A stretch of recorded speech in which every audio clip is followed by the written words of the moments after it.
Hey friends, welcome back to the channel with more of the Big Bang Theory. This is season 1, episode 7. And last time we had a Halloween episode. Penny wound up kissing Leonard when she was upset over Kurt, and also because she was very drunk. Uh, Leonard turned her down because of said drunkenness, but that has to have an effect on their relationship going forward. Raj had sex with a random woman who started chatting him up. I'm curious if that makes him maybe a little bit more at ease around women. Maybe he can start talking to them, but it feels like it's going to last a little longer than that. But yeah, I'm excited to continue. If you guys want to watch the full reaction, check out Patreon in the link in the description below. Otherwise, take a quick moment to leave a like. It really helps with the channel, and let's get started. Call Leonard Hofstadter. Did you say call Helen Boxleitner? Call McFlono McFlooniloo. Calling Rajesh Koothrappali. Wow. It's very impressive. And a little racist. Yeah. If we're all through kidding. playing Mock the Flawed Technology, can we get on with Halo Night? We were supposed to start at 8. It is now 8:06. Hey guys. See a penny, pick her up, and all the day you'll have good luck. No, you won't. Shut him down. Out here is this girl I know from back in Nebraska, Christy, and she's invited herself out here to stay with me. Washing the sluttiest collection of underwear you have ever seen. Oh, Howard. Well, is she doing it one thong at a time, or does she throw it all in? Like some sort of erotic bouillabaisse. He really needs to dial it down. So if you don't like this Christy, why are you letting her stay? Well, she was engaged to my cousin while she was sleeping with my brother, so she's kind of family. Uh-huh. She has absolutely no standards. This one time she was at... Where's Howard? Oh, God. Oh, my God. You're new in town. Oh my God, Howard. Oh, good grief. He shoots his shot everywhere. That's no pun intended. Oh, the innuendo. I didn't mean to do that. Oh. It's 8:13 and we're still not playing Halo. Hey, fine. We'll just play one-on-one until he gets back. We play teams, not one-on-one. One-on-one. Penny will play. Well, the only way we can play teams at this point is if we cut Raj in half. Oh, sure. Cut the foreigner in half. There's a billion more where he came from. Hey, if you guys need a fourth, I'll play. Great idea. No. No. The wheel was a great idea. Oh, Penny. Oh, what? This is a complex battle simulation with a steep learning curve. Oh, cool. Whose head did I just blow off? Mine. Oh. Okay, I got this. Her partner will be hamstrung by her lack of experience, and not to mention the fact that she... There goes your head again. Okay, this is not good sportsmanship to shoot somebody who's just respawned. You need to give them a chance to... Now, come on! Raj. Penny, you are on fire. Yes, so is Sheldon. She is cheating. No one can be that attractive and this skilled at a video game. Wait, Sheldon, come back. You forgot something. What? Your dignity. This plasma grenade. You just wait until you need tech support. Gosh, he's kind of a sore loser, isn't he? Well, to be fair, he's also a rather unpleasant winner. Well, it's been fun. Maybe we could enter a couple of Halo tournaments sometime. Or we could just have a life. I guess for you, that's an option. Good night, Leonard. Good night. As usual, nice talking to you, Raj. What do you suppose she meant by that? Okay, I have a problem. Howard and Christy are kind of hooking up in my bedroom. Oh. I mean, I assumed that was what was happening, but... Look, I grew up on a farm, okay? From what I heard, they're either having sex or Howard's caught in a milking machine. Yeah, take the couch. Or my bed. I just got new pillows, hypoallergenics. Okay. Leonard. The couch is good. Hold that thought. Leonard, a moment.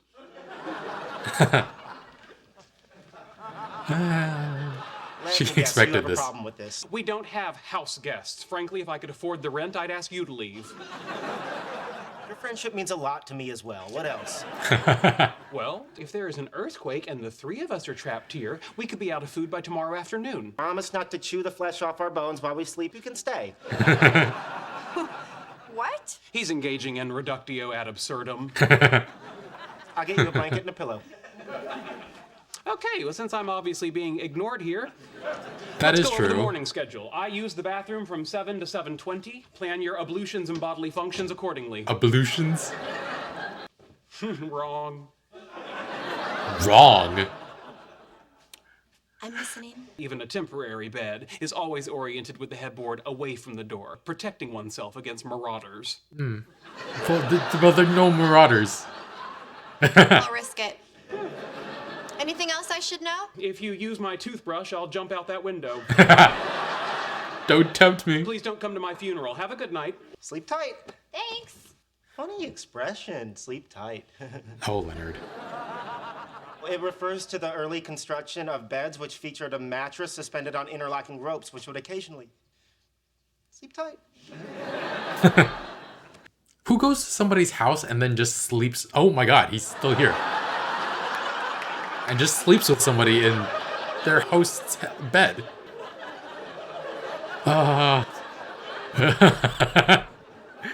She's gonna... Please, don't make too much noise, just leave.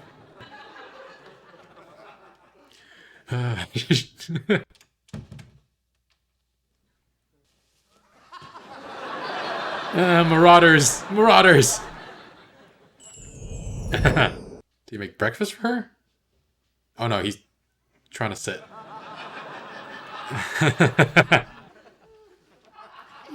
Sheldon! What are you doing? Every Saturday since we've lived in this apartment, I have awakened at 6:15, poured myself a bowl of cereal, turned on BBC America, and watched Doctor Who. And he's still sleeping. Every Saturday since we've lived in this apartment, I've awakened at 6:15, poured myself a bowl of cereal. I know. What time is it? Almost 6:30. I slept all day? In the morning. It's 6:30 in the morning. What the hell is your problem? Hola, nerdmigos. Oh, he's more insufferable now, isn't he? I hate sleep. Are you wearing my robe? Oh, yeah, sorry, I'll have it cleaned. That's okay. You can keep it. Where did you get that loofah mitt? Yours reaches places that mine just won't. You used my loofah? You owe me a More new precisely, apartment. we used your loofah. I exfoliated her brains out. Oh man. You can keep that too. Ah, well, then we'll probably need to talk about your stuffed bear collection. Howard? In here, milady. Here's my little engine that could.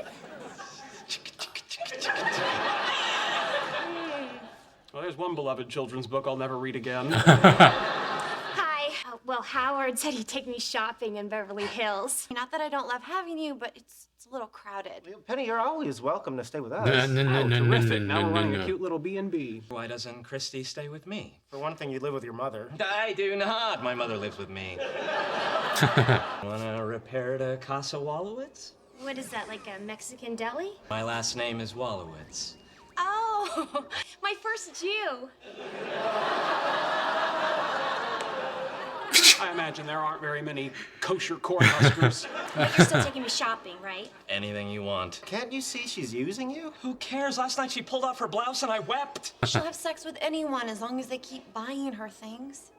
Really? That's all I have to do? Yay! I'm sorry, we cannot do this without Wallowitz. We Why can't not? order Chinese food without Wallowitz? It's not split Let me perfectly? walk you through it. Our entire order is predicated on 4 dumplings and 4 entrees divided amongst 4 people. And who gets the extra dumpling? We could cut it into thirds. Then it's no longer a dumpling. Once you cut it open, it is at best Oh a very my small God. open-faced sandwich. Hi, fellas. Hey! With your annoying little friend who thinks he speaks Mandarin. Oh, He's putting his oh. needs ahead of the collective good. Can we get an order of dumplings, but with 3 instead of 4? No substitutions. It's This isn't a substitution, it's a reduction. Okay, no reductions. We'll each have 4. That works. No, if we fill up on dumplings, we need to eliminate another entree. No eliminations. If we have extra, we'll just take the leftovers home. And divide it how? I'm telling you, we cannot do this without oh Wallowitz. man. Can we please make a decision? Not only are the children starving in India, there's an Indian starving right here. Maybe I get bumped. One of the dumplings fall to the floor. No one has to know. I'll know. You're 咁樣都有嘅呢？ Oh, hey guys, what's up? It's Halo night. Not tonight. Yeah? Well, with Wallowitz spending all of his time with your friend Christy, we She's ha- not my friend. Friends do not get their friends' Care Bears all sweaty. Right. If you would be the fourth member of our Halo team, I don't think I need to tell you what an honor this is. They all think this is a good That's idea. So sweet. But I'm going out dancing with a girlfriend. I gotta go. But good luck. 1-1. Maybe we should have asked if we could go dancing with her and her girlfriend. There are 3 of us and 2 of them. Oh my god. So, Oh It's my a god. Chinese restaurant all over again. for God's sake, Sheldon, you are driving me crazy. Anger's not with me, sir, but with basic No, mathematics. I'm pretty sure my anger's with you. What's happening to us? We're falling apart. Oh, without Howard. Howard Wallowitz. And this is Christy Vanderbilt. Wow. Can't get to the phone right now because we're having sex. You're not gonna put that on your message, are you? No, I'm just kidding. I'll re-record it. Sheldon, think this through. You're going to ask Howard to choose between sex and Halo. No, I'm going to ask him to choose between Sex and Halo 3. As far as I know, Sex has not been upgraded to include high-def graphics and enhanced weapon systems. You can't reason with Sex this has guy. nudity, orgasms, and human contact. You can take the damn plastic off the couch once in a while. Why? So you and Howard can hump on it? Ladies, I'm sure there's a middle ground. Shut up, Howard! Oh. Why don't you stop putting in where you don't belong? What are you guys doing here? It's Halo night. He's not a man, he's a putz. And don't you take that tone with me, you gold digger. What did you call me? You heard me. And I'll tell you something else. You're barking up the wrong tree. Go back to Babylon, you hoa. Wow. So Halo night, huh? Yeah, Halo Night, sure. Sheldon, you got him in your sights. Fire! He's charging his plasma rifle. Hey guys, my friends and I got tired of dancing, so we came over to have sex with you. Now, don't rush, jump in the tank. We said no tanks. There are no rules in hell. Told ya. There's a sniper. Use your rocket launcher. Did we miss something? And I'm all out of ammo. Why'd you hit pause? I thought I heard something. What? No, never mind. Sorry, go. No. I mean, I don't know that Sheldon would be into it. Would he be? But I mean, Wallowitz. I'm surprised he didn't. His head didn't whip around. Penny is much cooler than I first gave her credit for. Really, really good at video games, or multiplayer shooters, or first-person shooters. Halo's a first-person shooter, right? Yeah. Definitely appealing to many, many nerds everywhere. Unfortunately for me, I'm not that into multiplayer shooters. I would love to find a partner who will play Stardew Valley with me, or Overcooked. Spelunky's pretty great too. Or somebody who would just like hand the controller back and forth, pass the controller back and forth with me in single player games. But I don't know. I have friends who will do that, but it's different with a romantic partner, I feel like. I don't know. It's a different experience. But given how intense the guys are at their hobbies, like with World of Warcraft, I think in episode 2, I have to, and the fact that they play Halo every week, I have to imagine they're pretty good, and yet she obliterates Sheldon over and over again. So that was fun to watch. We do see a different side of her though, with the way she puts down Sheldon when she's beating him. But I get it. It's all in the spirit of friendly competition, and was even warranted given the way Sheldon looks down on her. But on the other hand, after she went dancing, she brought over some friends to ask the guys to sleep with them, and they all have a laugh about them being so focused on their games that they don't even look up. That felt a little mean-spirited, like, haha, look how abnormal they are. And I mean, earlier in the episode when Leonard asks her if she wants to do a Halo tournament, she said, or we could just have a life, which, I don't know, felt weird. It felt slightly out of character. Felt like a different character than the first like 6 episodes. She still doesn't treat the boys nearly as bad as they treat her. So maybe it's her starting to push back on a lot of their BS. Could just be a natural evolution in their friendships. But yeah, just something I took note of, that it felt different for sure. Sheldon is pretty ridiculous throughout the episode. First saying she must be cheating, and then not letting her stay over. And I don't know, he comes up with such ridiculous reasons, but Leonard does kind of roll over his feelings too. For someone so logical, Sheldon's reasons for not wanting her around are not very logical, but I don't know. Leonard does engage in reductio ad absurdum and doesn't really address Sheldon's concerns. Maybe partially because Sheldon doesn't do a good job expressing them. But I don't know. He should have been. I feel like Leonard could have been more understanding. Um, it's just it's hard to imagine because Sheldon would be a nightmare to live with. So it's at this point, Leonard's probably tired of dealing with Sheldon's absurdity as well, and it's also very hard to be compassionate and understanding to someone who frequently rolls over other people's feelings as well as Sheldon is wont to do. Um, but yeah, for me, if somebody speaks down to me, I don't want them in my life. So it's interesting seeing this dynamic play out. Um, but yeah, later on, when Penny presses Christy on finding a place to live, Leonard offers up the apartment to Penny whenever she wants, which, first of all, Penny doesn't want to get kicked out of her home all the time. And secondly, Sheldon was clearly uncomfortable with just even the first day, so to offer up the apartment indefinitely feels pretty bad. But also, it feels like the issue of house guests is something they should have definitely talked about before moving in together. But yeah, anyway. A pretty Howard-centered episode, which me not being the biggest fan of him I would have guessed that I wouldn't have enjoyed it much, but I did. It was a pretty fun episode. But Howard is just so over the top. I think Penny was saying that Christy was washing her underwear, and Howard was like, is she doing it one by one or throwing it all in there like some sort of erotic bouillabaisse? And I haven't had bouillabaisse in so long, but he might have ruined it for me forever. Oh, erotic bouillabaisse. And Howard was just so happy to be used for his money. You mean she'll stay with me as long as I keep buying her things? Excellent. He's so exhausted. I mean, like, Leonard and Penny were trying to look out for him, saying that, like, she's trying to use you for your money, and he's like, yay!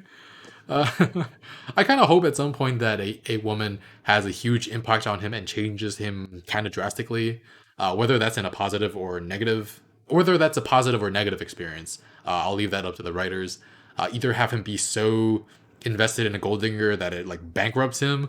Would be kind of nice to see such a creep get what's coming to him. Or I wouldn't be upset if someone actually cares about as a human being whips him into shape. But honestly, whoever is capable of whipping him into shape shouldn't have to waste their time on Howard and do so much emotional labor to turn him into an actual human being. And like, it's a lot of emotional labor for him to get to change his ways. And what would he get in return? Like, what positive qualities does he have to offer? But yeah, Christy's pretty horrible too. Just inviting herself over to Penny's and then taking over her bedroom to have sex with a stranger. I mean, it's a stranger to Christy, not to Penny, but who does that? Ugh. And she and Howard owe Penny a new apartment. First, they ruin the loofah, the teddy bears, oh my god, the bathrobe, or pay for cleaning services. I don't know. The teddy bear thing is pretty bad, though, because no matter how much you wash it, those hold sentimental value. You can't just go out there and get a new one. You could, but it won't mean the same thing as, I don't know. She can't look at the teddy bears the same anymore. But yeah, such a horrible invasion of privacy. It's actually kind of interesting because we don't have too good of an opinion on Penny's friends at the moment, because we had Kurt, we have Christy, and we didn't get to know too many people at the Halloween party, but one of them was pretty mean to Sheldon about his costume. So where are the good people in her life? Are the best people in her life the guys? I don't know, but I don't know. But Howard, as horrible as he is, definitely plays an important role in the group dynamic. Sheldon insists that they split their things 4 ways, and James Hong at the Chinese restaurant wasn't having any of his shit. No substitutions, no reductions, no eliminations. James Hong has like great comedic timing. You might also know him as the counselor guy in the animated Mulan, or as Poe's dad in Kung Fu Panda. But yeah, one thing about the last scene though, with the 4 women coming in supposedly to have sex with the 4 guys, Raj doesn't even notice they're there, and he speaks in front of them. So that might have actually been the first time Penny has ever heard his voice before. So that's interesting note. Interesting first way for her to first hear his voice, where he's screaming like, "I'll see you in hell" or something like that. But yeah, definitely a different feeling kind of episode with Penny, and I think this is the first episode where we really focus in on a secondary character as much, because I see the main characters as Sheldon, Leonard, and Penny. Even though Raj and Howard are like central characters, are their regulars. It's interesting to see them focused on so much, or Howard focused on so much. But yeah, interesting episode, fun episode. Hope you enjoyed it. Definitely leave a like, really helps with the channel. And we have full reactions and early reactions on Patreon in the link in the description below, so check that out. And thanks for watching. I'll see you guys next time. Bye, friends.